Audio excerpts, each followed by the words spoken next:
Compress the hose clamp with a pair of pliers and walk it off of the hose.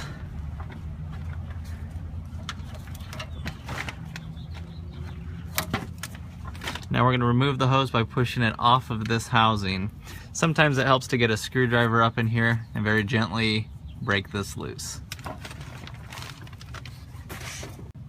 Very carefully walk a screwdriver around the inside so the hose comes off. Just be careful not to tear anything.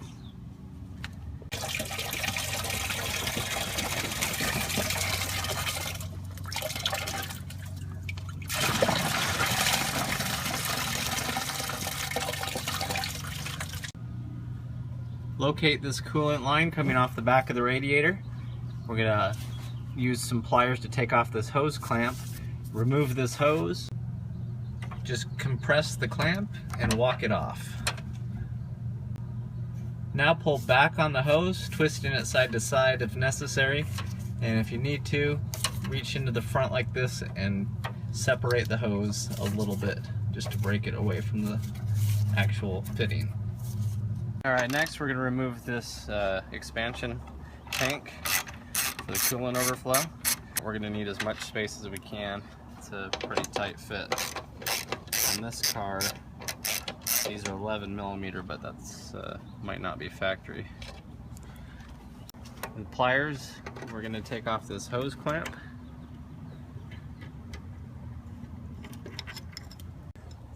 Now remove the line.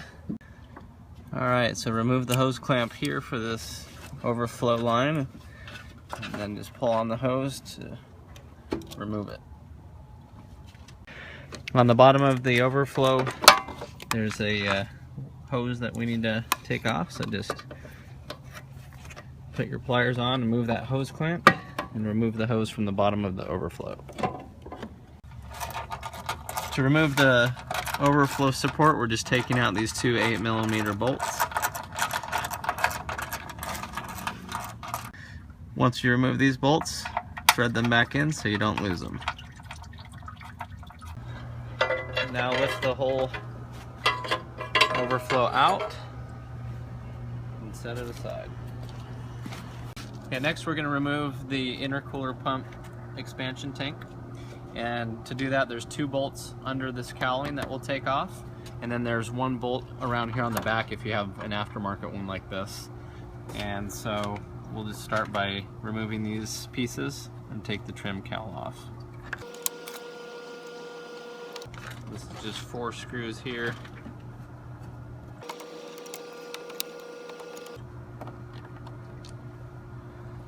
And you can pretty much get away with just pulling straight up on this.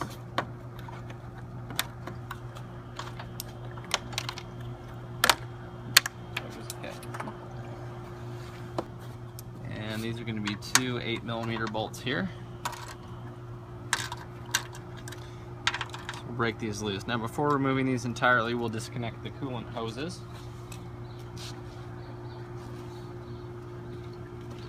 There's going to be this one on the top for the return as it comes back into the expansion tank. There we go, it's broken loose. And then you're going to have the one that comes down here underneath. It might take me a minute to... Now since we're removing the whole engine and we've already undone the coolant system for the main engine, we could take this hose off. And we're going to have coolant draining out of this expansion tank, so we're actually going to catch it into the radiator's hose so that we don't make as much of a mess. Because as soon as we pull this hose off, it's going to be leaking. So I'll swap these two hoses real quick.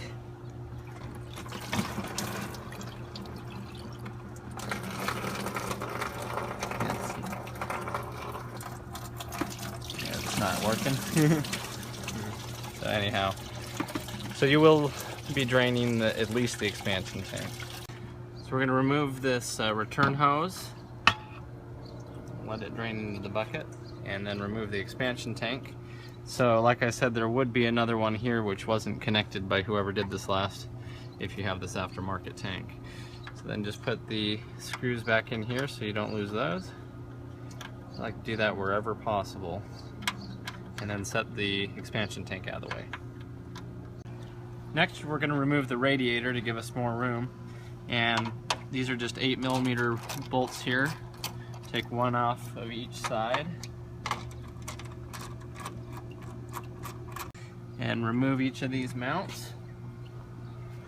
Set them out of the way. We're going to disconnect the electrical fan.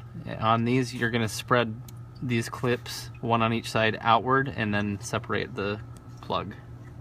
Spread both of these clips and disconnect the electrical for the fan. Alright, so next we're just going to lift the entire radiator and fan assembly out together.